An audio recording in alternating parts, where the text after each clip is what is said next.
Hendaklah kita tetap punya komitmen memegang janji Tuhan dalam hidup kita. Sekalipun tidak ada pertolongan sepertinya, Tuhan itu tidak memperhatikan kita. Sekalipun dalam toleran kita, di dalam perjalanan kita, kita tidak mendapatkan apa-apa, mungkin makanan, amin, atau perhatian, atau kita seperti direndahkan, disepelekan, tidak apa-apa. Tetap maju terus, tetap setia, tunjukkan integritasmu, melayani Tuhan, beribadah kepada Tuhan. Jangan menyerah, jangan malu. Amin. Terkadang seperti hal ini sering kita alami. Amin. Sedikit-sedikit dimarahi kita tersinggung. Ya, sedikit-sedikit kita dilarang, akhirnya kita tidak beribadah kepada Tuhan.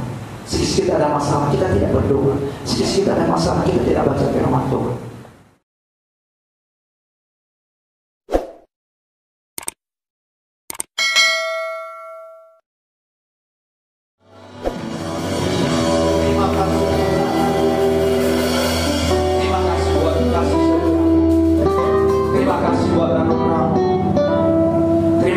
Buat kebaikan-Mu di dalam kehidupan kami.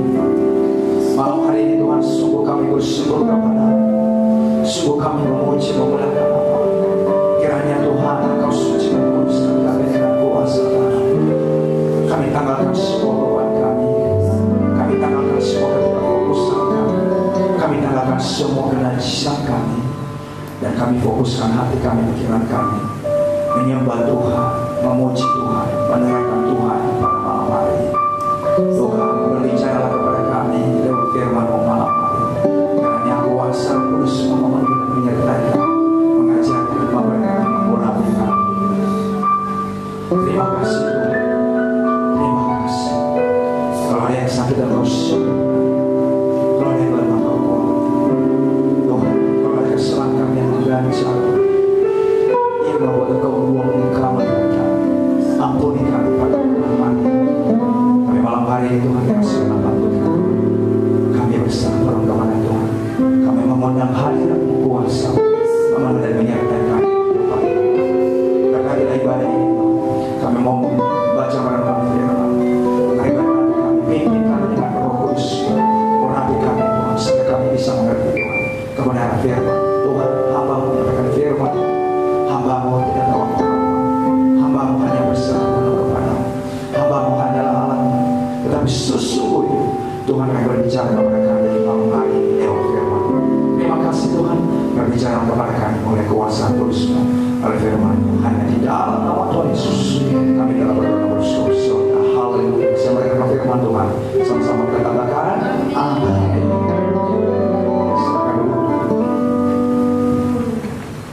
Ya, salam. Semua kita bersukacita, amin. Saya percaya semua kita yang hadir malam hari ini adalah orang-orang yang punya integritas, punya kehausan yang luar biasa terhadap Tuhan Yesus, amin ya. Semua punya rindu yang luar biasa sehingga datang menyembah Tuhan, beribadah kepada Tuhan malam hari ini. Maka dengan itu saya dengan sukacita, saya dengan gembira berdiri di tempat ini untuk menyampaikan firman Tuhan untuk kita. Tema kita malam hari ini yaitu tentang integritas. Ya, yaitu menjadi anak muda yang punya integritas. Berbicara tentang integritas itu adalah berbicara tentang jati diri seseorang, ya. Tentang integritas itu eratnya kaitannya dengan jati diri yang sejati.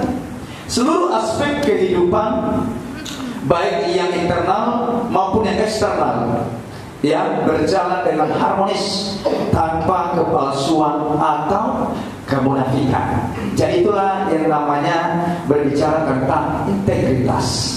Tidak ada kemunafikan, tidak ada kepalsuan. Ya, firman Tuhan berkata, ya kalau ya, tidak kalau tidak. Artinya tegas. Ya, kalau sudah tegas berarti dia punya integritas. Dengan kata lain, pribadi yang berintegritas adalah mereka yang memiliki keselarasan dengan pikiran, perasaannya, perbuatannya, serta perkataannya. Artinya harmonis, sejalan, ya, tidak menyimpang. Lain perkataan, lain juga yang dilakukan, tidak. Tetapi apa yang dikatakan itu juga yang dilakukannya. Amin ya.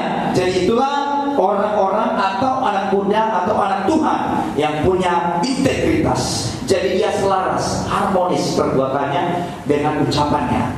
Jadi tidak hanya omong doang, tapi betul-betul dilakukan. Bagi orang Kristen, integritas merupakan hal yang sepakat dengan kehidupan rohani. Dan juga integritas menjadi gambaran hidupnya atau gambaran hidup orang percaya yang tercermin dari sikap sehari-harinya, entah saat berada di tempat umum maupun saat berada di tempat tersembunyi. Artinya dia tetap sekali emas, tetap emas. Baik di dalam kotak disimpan atau dibuang di tempat umum, sama-sama tetap jadi emas. Begitu juga kita sebagai anak muda, ya, baik di tempat umum atau di seharian kita, di kesendirian kita sehari-hari, kita tetap jadi anak Tuhan yang percaya, menjadi anak muda yang punya integritas. Amin ya. Tetap jati diri kita menjadi orang Kristen yang sejati. Amin ya. Jadi malam hari ini kita belajar, ya, ada 3 pribadi atau 3 poin yang harus kita pelajari malam hari ini tentang integritas. Tetapi Alkitab juga menunjukkan bahwa orang yang berintegritas punya hubungan atau pergaulan yang erat dengan Tuhan. Jadi teman-teman, berbicara tentang integritas, integritas itu timbul, bisa terpancar di dalam kehidupan kita ketika kita erat hubungan kita dengan Tuhan. Ya, kalau hubungan kita tidak erat dengan Tuhan, kalau hubungan kita hanya sekedar biasa-biasa saja, maka niscaya integritas itu ada pada kita. Tetapi kalau hubungan kita erat dengan Tuhan, ya, percayalah, integritas itu lahir dengan sendirinya dalam diri kita. Kenapa? Karena otoritas yang paling tertinggi adalah berasal dari Tuhan. Kuasa, kekuatan yang paling besar, yang paling power, itu datangnya dari Tuhan. Maka orang yang sanggup melakukan atau orang yang punya integritas itu adalah orang yang dekat dengan Tuhan. Nah, sekarang pertanyaannya, bagaimanakah hubungan kita dengan Tuhan? Bagaimanakah kita membangun hubungan dengan Tuhan keseharian kita, di rumah, ya, di dalam pergaulan kita, di tempat-tempat umum, di dalam pekerjaan? Bagaimanakah kita seorang anak Tuhan? Layakkah kita dipercaya? Adakah kita memiliki kualitas integritas dalam diri kita sebagai anak Tuhan? Amin. Amin. Jadi kalau kita belajar, siapakah tokoh-tokoh yang punya integritas di dalam kita? Ada banyak, ya, seperti Nuh, Abraham, Daud, Daniel, dan teman-temannya, Sadrak, Mesak, dan Abednego, terus Habakuk, siapa lagi, dan lain-lain. Ada banyak, seperti Paulus, ya, ada banyak lagi contoh-contoh yang patut kita pelajari. Tetapi malam hari ini kita belajar 3 saja, yaitu pertama di dalam pribadi Yusuf, ya, di dalam pribadi Yusuf, yaitu kita lihat, ya, integritas di dalam pribadi Yusuf tentang kejujurannya, ya. Yusuf itu jujur, dia terus ulet dan sabar, dia punya integritas yang luar biasa yang patut kita contoh. Kita buka di dalam Kejadian 39 ayat 1-4, sudah dapat? Ya, saya baca untuk kita. Yusuf di rumah Potifar. Ada Yusuf telah dibawa ke Mesir, dan Potifar seorang Mesir, pegawai istana Firaun, kepala pengawal raja, membeli dia dari tangan orang Ismail yang telah membawa dia ke situ. Tetapi Tuhan menyertai Yusuf sehingga ia menjadi seorang yang selalu berhasil dalam pekerjaannya. Maka tinggallah ia di rumah tuannya orang Mesir itu. Setelah dilihat oleh tuannya bahwa Yusuf disertai Tuhan dan bahwa Tuhan membuat berhasil segala sesuatu yang dikerjakannya, maka Yusuf mendapat kasih tuannya dan ia boleh melayani dia. Kepada Yusuf diberikannya kuasa kuasa atas rumahnya dan segala miliknya diserahkannya pada kuasa Yusuf.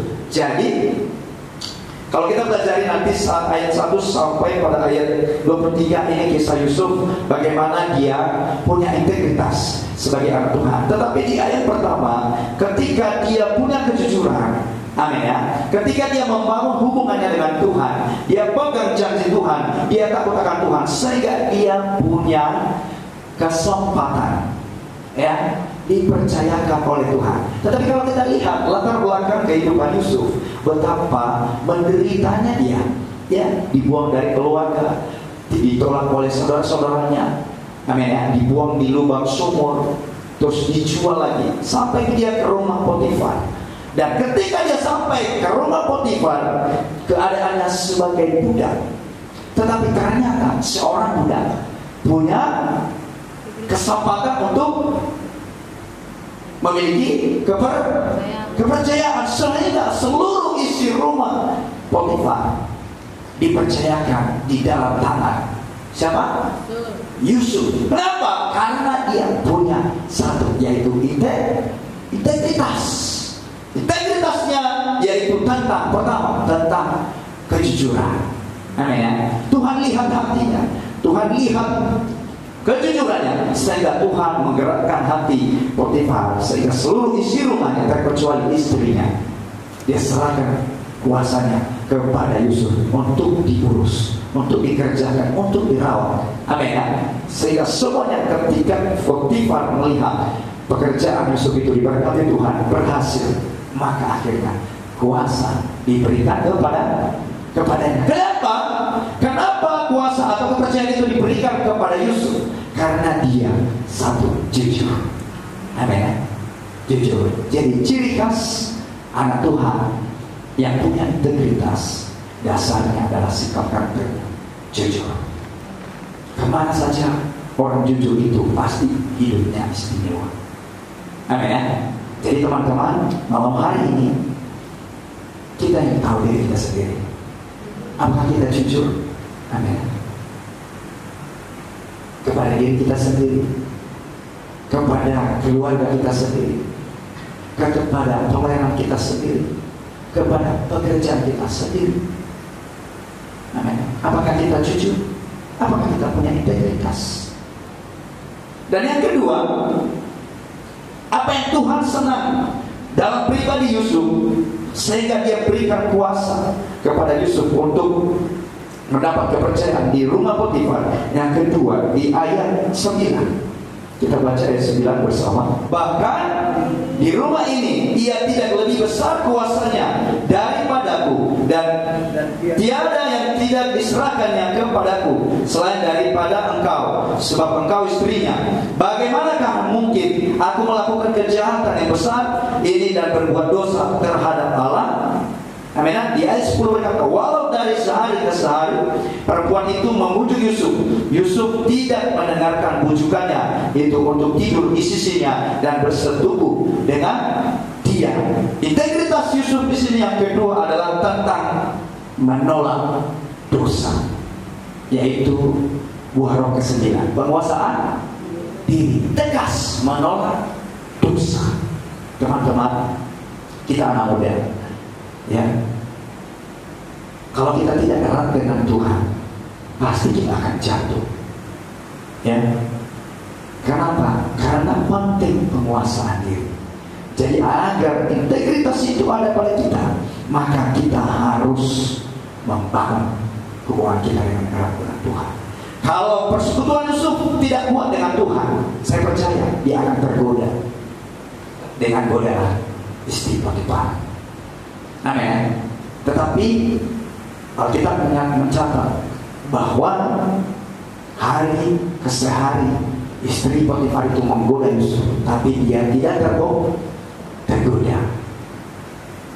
Kenapa? Karena dia punya hubungan yang intim dengan Tuhan. Dia punya penghargaan atau dia pegang janji Tuhan di dalam hidupnya. Jadi teman-teman, agar kita terlepas dari godaan-godaan, mari kita bangun hubungan kita dengan Tuhan. Amin. Gereja kita mendorong kita untuk tetap setia berdoa, untuk tetap setia baca firman Tuhan. Mari kita kerjakan, karena hanya dengan itulah kita punya integritas, kita punya hubungan yang intim dengan Tuhan.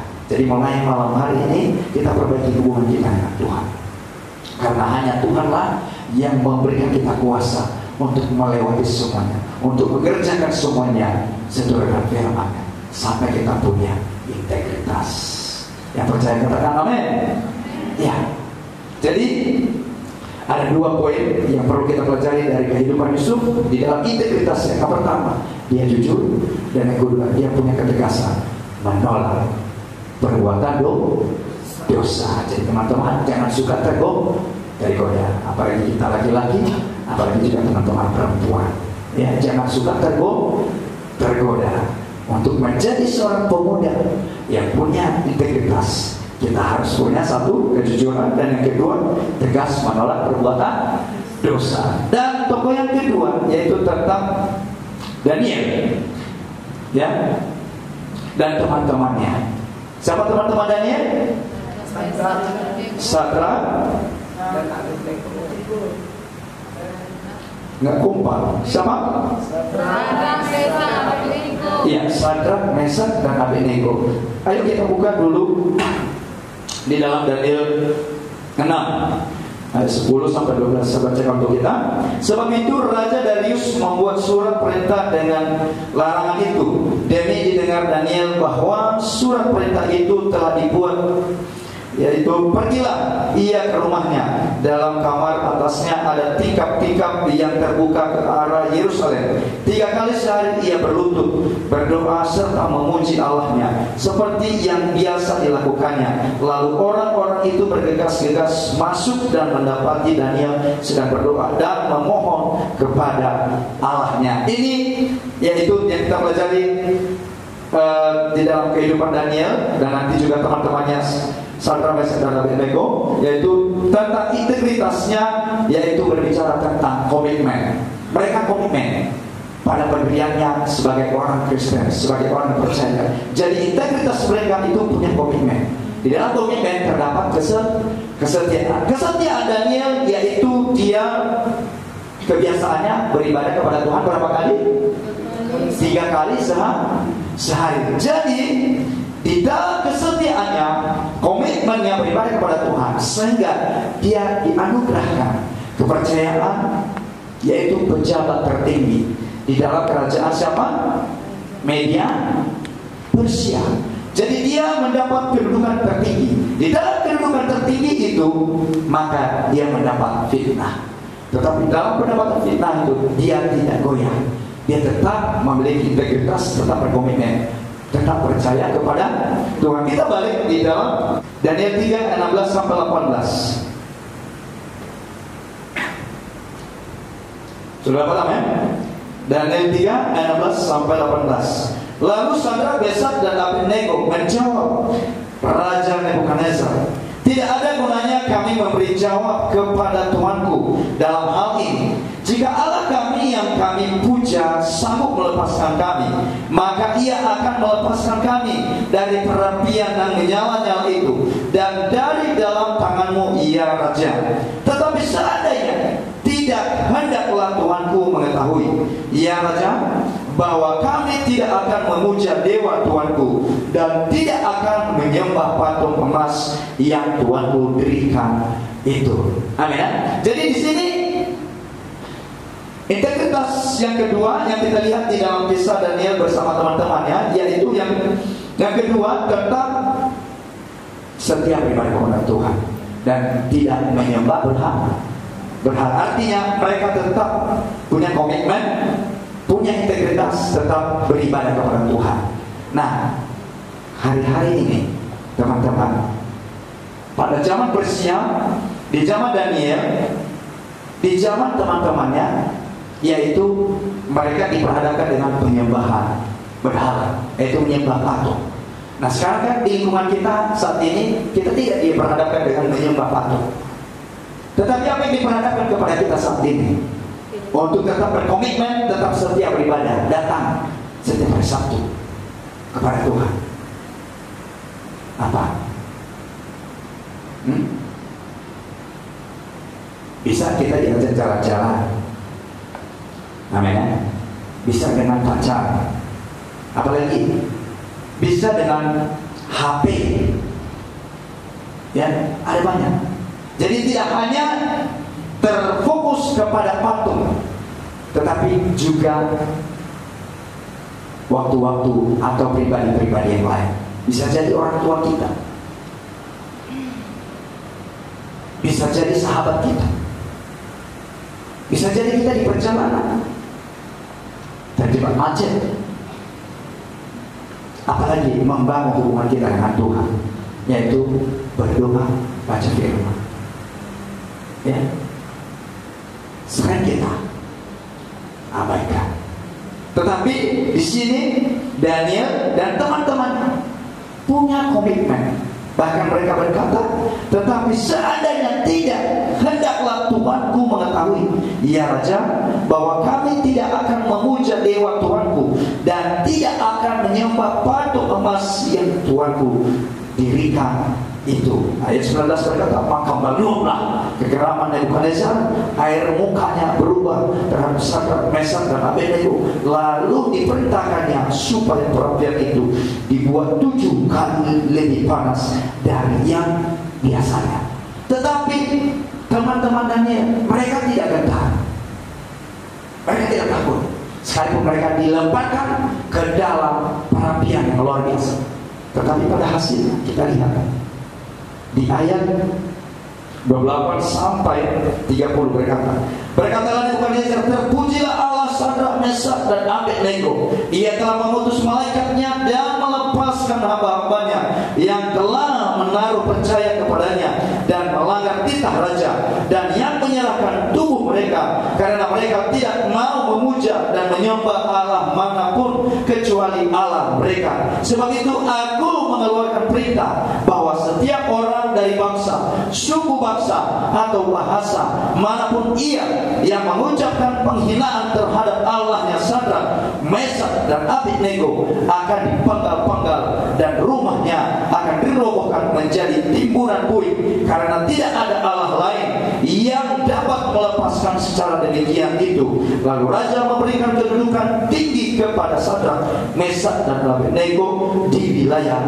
Babel. Jadi teman-teman, hasil orang yang punya integritas itu luar biasa, amin. Tetapi pengorbanan juga ada, bahkan nyawa taruhannya. Jadi untuk itu, agar kita menjadi pemuda yang punya integritas, adalah kita punya komitmen atau kesetiaan beribadah kepada Tuhan. Daniel berapa kali dia ibadah kepada Tuhan? 3 kali sehari, amin. Jadi teman-teman, kalau diperhadapkan sama kita masalah, bahkan yang mengancam nyawa kita untuk melarang kita beribadah kepada Tuhan, hendaklah kita berkata seperti di ayat 18, ya, Daniel di 18 itu, tetapi seandainya tidak, hendaklah Tuanku mengetahui, ya Raja, bahwa kami tidak akan memuja dewa Tuanku dan tidak akan menyembah patung emas yang Tuanku dirikan itu. Jadi hendaklah kita punya komitmen tersendiri untuk tetap menjaga hubungan kita dengan Tuhan, untuk tetap menjaga hubungan kita dalam pelayanan, untuk tetap menjaga kualitas ibadah kita. Mungkinkah setiap hari Sabtu, mungkinkah setiap hari Minggu, atau dari Senin sampai Minggu. Haleluya. Jadi teman-teman, mari kita bangun integritas kita, komitmen kita untuk tetap beribadah kepada Tuhan. Jangan mau kita ditipu oleh ira-ira zaman sekarang ini. Apalagi zaman kita kuliah, ya, ada banyak tugas. Kita harus bisa memprioritaskan Tuhan di atas tugas-tugas kita. Ya, kalian dan saya sama-sama kuliah, sama-sama punya tugas yang banyak, tapi tidak menjadi alasan untuk tidak melayani Tuhan, tidak menjadi alasan untuk tidak beribadah kepada Tuhan. Tetap kita menomor satukan Tuhan, amin. Dan yang ketiga, yang terakhir, yaitu tentang kisah Habakuk. Kita buka di dalam Habakuk 3 ayat 17 sampai 19.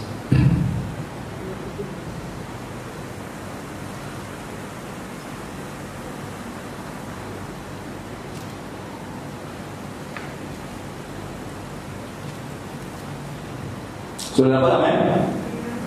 Habakuk 3 ayat 17 sampai 19. Ayo kita baca bersama-sama. 1, 2, 3. Ya, sekalipun pohon ara tidak berbunga, pohon anggur tidak berbuah, hasil pohon zaitun mengecewakan, sekalipun ladang-ladang tidak menghasilkan bahan makanan, kambing domba terhalau dari kurungan, dan tidak ada lembu sapi dalam kandang. Namun aku akan bersorak-sorai di dalam Tuhan, beria-ria di dalam Allah yang menyelamatkan aku. Allah Tuhanku itu kekuatanku. Ia membuat kakiku seperti kaki rusa. Ia membiarkan aku berjejak di bukitku. Jadi ini juga adalah tentang kisah kehidupan Habakuk. Integritasnya di sini adalah tentang tanggung jawab. Habakuk ini adalah seorang pemimpin, seorang nabi yang punya integritas di zaman Israel. Tetapi ada banyak penderitaan yang dihadapi, seolah-olah Tuhan tidak berpihak kepada mereka. Mereka dibiarkan dalam penderitaan, yaitu tentang orang Kasdi. Yang orang Kasdi ini adalah orang yang sangat kejam dan sangat kuat. Maka si Habakuk merasa bahwa sepertinya Tuhan tidak berpihak kepada mereka, karena mereka terus ditawan, terus mereka kalah. Sehingga dia berkata, berapa lama lagi Tuhan aku berteriak tetapi tidak kau dengar, aku berseru kepadamu penindasan tetapi tidak kau tolong. Mengapa engkau memperlihatkan kepadaku kejahatan sehingga aku memandang kelaliman? Itulah keluh kesah si Habakuk. Dia menangis menghadapi penderitaan, peperangan, kelaparan. Tetapi pada endingnya dia tetap pegang komitmennya sebagai orang percaya.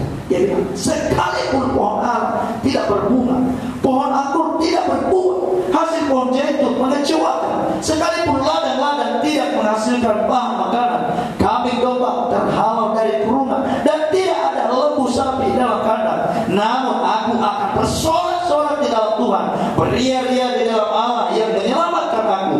Allah Tuhanku itu kekuatanku, Ia membuat kakiku seperti kaki rusa. Ia membiarkan aku berjejak di bukitku. Artinya dia pegang janji Tuhan, dia pegang firman Tuhan, sekalipun tidak ada pertolongan apa-apa, tetapi dia tetap pegang firman Tuhan. Dan kita juga pada saat ini anak muda yang terkasih di dalam Tuhan, hendaklah kita tetap punya komitmen memegang janji Tuhan dalam hidup kita. Sekalipun tidak ada pertolongan sepertinya, Tuhan itu tidak memperhatikan kita. Sekalipun dalam toleran kita, di dalam perjalanan kita, kita tidak mendapatkan apa-apa, mungkin makanan, amin, atau perhatian, atau kita seperti direndahkan, disepelekan, tidak apa-apa. Tetap maju terus, tetap setia, tunjukkan integritasmu, melayani Tuhan, beribadah kepada Tuhan. Jangan menyerah, jangan mengeluh. Amin. Terkadang seperti hal ini sering kita alami. Amin. Sedikit-sedikit dimarahi kita tersinggung. Ya, sedikit-sedikit kita dilarang, akhirnya kita tidak beribadah kepada Tuhan. Sedikit-sedikit ada masalah, kita tidak berdoa. Sedikit-sedikit ada masalah, kita tidak baca firman Tuhan. Tapi melampiaskan nafsu amarah kita. Kata orang Batak, mandele. Ya, mandele. Jangan pernah sekali-kali kita mandele. Amin. Melainkan kita terus teguh, punya integritas, berjuang, menunjukkan bahwa Tuhan kita itu luar biasa, satu, menolong, memberikan kita kekuatan, seperti Yesaya 40 ayat 1. Ayo kita baca bersama-sama. 1, 2, 3 ya. Tetapi orang-orang yang menanti-nantikan Tuhan mendapat kekuatan baru. Mereka seumpama raja wali yang naik terbang dengan kekuatan sayapnya. Mereka berlari dan tidak menjadi lesu. Mereka berjalan-jalan. Iya. Ayat 31 berkata, tetapi orang-orang yang menanti-nantikan Tuhan mendapatkan kekuatan baru. Mereka seumpama raja wali yang naik terbang dengan kekuatan sayapnya. Mereka berlari dan tidak menjadi lesu. Mereka berjalan dan tidak menjadi lelah. Kuncinya adalah kita tetap menantikan Tuhan di dalam penderitaan yang kita hadapi. Agar kita bisa kuat, hanya satu kuncinya, kita tetap menanti-nantikan Tuhan, mengharapkan Tuhan. Artinya di dalam pengharapan itu, di mana kita berharap? Tetap di dalam doa. Kita berdoa kepada Tuhan, kita berdoa kepada Tuhan sampai pertolongan Tuhan tercurah di dalam kehidupan kita. Jadi waktu itu tepat sekali visi-misi gereja kita untuk mendorong kita untuk tetap setia berdoa. Jadi untuk itu mari kita bangun doa kita. Siapa yang setia berdoa setiap hari? Ayo, hanya beberapa orang. Jadi mulai malam hari ini mari kita bertobat dan kita bangun kubah doa kita. Kita bangun mesbah doa kita agar kita mendapatkan kekuatan yang dari Tuhan ketika kita berlari dan tidak menjadi lesu, ketika kita berjalan dan tidak menjadi lelah. Kenapa kita berhenti? Karena kita merasa lelah, karena kita merasa lesu. Maka waktu itu supaya kita jangan merasa lelah, jangan merasa lesu, mari kita bangun hubungan kita dengan Tuhan melalui doa. Amin. Agar itu tercapai, maka Filipi 2 ayat 5 berkata, hendaklah kamu dalam hidupmu bersama menaruh pikiran dan perasaan yang terdapat juga di dalam Kristus. Sekali lagi, Filipi 2 ayat 5 berkata, hendaklah kamu dalam hidupmu bersama menaruh pikiran dan perasaan yang terdapat juga di dalam Kristus. Jadi pada kita untuk punya integritas hanya satu, yaitu tertuju kepada Yesus Kristus. Cara menjalani hidup melewati pencobaan, amin, dan mendapatkan promosi atau keberuntungan keberhasilan, yaitu terdapat di dalam pribadi Tuhan kita, yaitu Yesus Kristus. Itu satu firman Tuhan untuk kita malam hari ini. Sebelum kita masuk berdiri semuanya, semoga Tuhan menolong kita. Saya undang pemain musik, para singer, kita menyembah.